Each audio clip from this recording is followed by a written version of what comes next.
নমস্কার, আপনারা দেখছেন এখন দাসপুর বার্তা। ব্লক স্তরীয় football tournament champion Ganga Prasad উচ্চ বিদ্যালয়।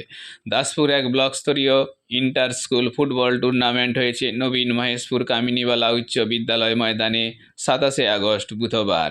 চূড়ান্ত খেলায় পরস্পর মুখোমুখি দুই দল একে অপরকে টেক্কা দেওয়ার রুদ্ধশ্বাস প্রতিযোগিতায় গঙ্গাপ্রসাদ উচ্চ বিদ্যালয়ের নির্বাচিত ছাত্রদল পার্বতীপুর উচ্চ বিদ্যালয় দলকে 2-1 গোলে হারিয়ে দাসপুর এক ব্লক চ্যাম্পিয়ন ট্রফি অর্জন করেছে। এই জয়ে উচ্ছ্বসিত শিক্ষার্থী দল গ্রাম পরিক্রমা করে এক সভায় এই বিদ্যালয় শিক্ষার্থী, শিক্ষক, শিক্ষিকা ও শিক্ষাকর্মী মণ্ডলীর সভায় এই আনন্দে গর্বিত হওয়ার আনন্দ একে অপরে উপভোগ করেছে। 28 আগস্ট বৃহস্পতিবার।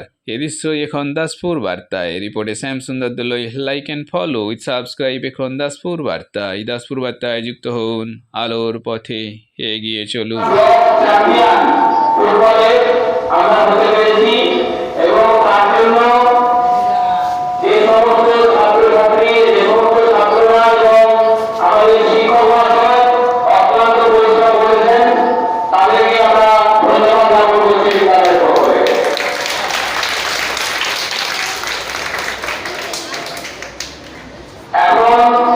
এই